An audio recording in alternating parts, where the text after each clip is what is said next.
So, this is my Saturday Superlatives. Obviously, not looking at this Saturday, but looking back at the previous Saturday. And I have so many quarterbacks. It was a big week for quarterbacks. I'll start with the one, or one of the ones that everyone's been discussing. Of course, that's young Jaxson Dart, who got thrown into the fire when Keaton Slovis went down and went 30 of 46 with 4 touchdowns, a couple of interceptions, 6 rushes for 36 yards, and just showed great toughness and resilience and all those things you look for someone that will be your leader of the future. I think Keaton Slovis probably still gets his job back, but the Trojans have lots of uncertainty, but they do not have uncertainty, it looks like, at the quarterback position for the next several years to come. In terms of full disclosure, my bachelor's degree is from Norfolk State. I was a member of the Norfolk State uh, ROTC Cadet Corps and wrestling team, and even tried to be on the football team, but less we said about that, the better. But Jawan Carter, the quarterback at Norfolk State, had a great week as well. 353 yards passing, 23 of 30, only 7 balls hit the ground all day long, 5 touchdowns. So he had only 2 more incompletions and touchdowns. Also rushed for an additional 28 yards. So he's a guy that's going to have to fight to get into a camp, but he showed me some things. And once again, obviously, because he's from Norfolk State, I'm paying special attention to him. But if he wasn't good, I would be honest about that as well. One of my favorite FCS quarterbacks is Eric Berrier of Eastern Washington, and they have a tradition of putting out really good quarterbacks. He is yet another one. He's a dual threat, but he clearly prefers to pass, and he's really good at it. 31 of 45, 542 yards, 5 touchdowns, a long pass of 70, catch and run of 76 yards, but it probably went about 47, 48 yards in the air. He also had 3 carries for 20 yards. Kasim Hill, right? Those of you who might remember, he was part of the many different several different quarterbacks battling for the position at Maryland years ago. Now has landed at University of Rhode Island. He went 13 of 19, 320 yards passing with a long pass of 80 yards, and that thing probably went about 56 yards in the air. Also rushed 10 times for 31 yards and an additional touchdown. He's another guy that's got to fight his way into a camp, but if he makes a 53-man roster, it wouldn't shock me. One more FCS guy. I'm going to hit a few more FCS guys and then go back to FBS. From APSU, that's Austin Peay State University, as they used to say back in the James Fly Williams days on their basketball team, the fly is open, let's go Peay. But Draylen Ellis is another dual threat kid. Sort of a slender build, but good strong arm. 21 of 36, 350 yards passing, 3 touchdowns. Also has 7 carries for 30 yards, and that's subtracting out sack yardage. He actually rushed for more than that. And it was week 1 for the Ivy League, and Princeton's Cole Smith lit it up. 30 of 41, 412 yards, 3 touchdowns, and a 52-yarder where it probably traveled a good 38 to 40 in the air. Then hopping back to the FBS kids, Max Johnson, and of course, if you were watching the last few LSU broadcasts, if you were doing a drinking game where you had to take a drink every time they mentioned that his father was Super Bowl champion quarterback Brad Johnson, you probably still have not awakened from your coma. But despite the fact that LSU has struggled, it's not because of him. 26 of 35, 372 yards, 5 touchdowns, 1 interception, and 1 rush for 4 yards once you subtract out sack yardage. But, I mean, could he be another Brad Johnson or better? I think yes. He's the kind of guy that, Matt Schaub-esque. Good strong arm, good frame, good head for the game. A spectacular game from Brennan Armstrong of UVA. 39 to 54, 4 touchdowns, 1 interception. People compare him to Taysom Hill. Sorry, Taysom to Taysom Hill.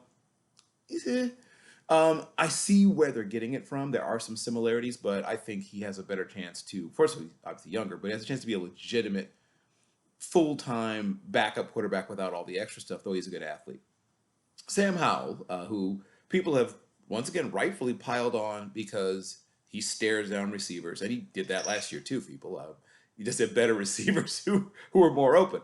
But yes, does he stare down receivers? He always has. That's not new or different. He has an arm though. He's got mental and physical toughness, and there's a place for him somewhere in the league. I still think he should probably come back, but we'll see. He'll probably declare early because everyone likes to do that nowadays. But 14 of 21, 307 yards, 5 touchdowns, 1 interception, also 15 carries for 112 yards. So speaking of dual threat, right? You know, people talk about Malik Willis. I mean, Sam Howell, that's a dual threat. Kenny Pickett had a really good day, and the numbers never quite do him justice. And it feels funny saying that because we're talking so much about numbers, but he's another guy I think is probably a career backup at the next level. But could he start in the right situation? Sure. I think he's the kind of guy that would probably take a while to get settled. He's not a guy who's going to come out day one and be your starter, but yeah, he's got potential. Some of the things I said about some of the guys I've seen in the past and liked who ended up, you know, Keith Winning, right? For those who've been watching me do this for a long time, was a guy I was big on. Kyle Sloter, who was bouncing around and now has landed with the Raiders, right, as a third stringer. He's a guy who's like that, but probably a little bit further along than those guys were because he's had a lot of really good coaching. Moving on. KJ Jefferson, right? Another guy who's going to divide a lot of draft rooms because some people think he's a tight end or something, and some people think he's a developmental quarterback, which is a tough thing to be nowadays because developing quarterbacks is not easy to do. But 13 of 23, 360 yards, 3 touchdowns. Also ran and looked good running. Sometimes I wish he would stop running like a power back and run like a quarterback. But terrific performance. Caleb Ellaby is a guy I've liked for a couple of years. Not the prototype size. People like to compare him to Russell Wilson. He's not Russell Wilson because one, arm is strong but not quite that strong, and two, he's not as developed in terms of reading defenses and holding defenders with his eyes and things like that. But tremendous toughness, tremendous grit. They've played some tough competition this year, Western Michigan, and even against teams that were much better than theirs, like Michigan. He's showed that he's got what you look for. Once again, a guy who's probably a career backup, but in the right situation, who knows?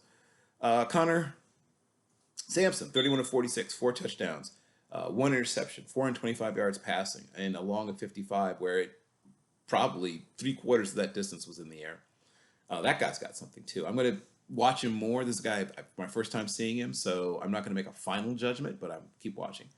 Willie Hartley of Campbell, right? Okay, another FBS guy because I love sneaking him in, but he's got stuff that I like as well. 22 of 30, 346 yards, and 6 touchdowns, which if not for Ren Heffley earlier this year would sound like a lot.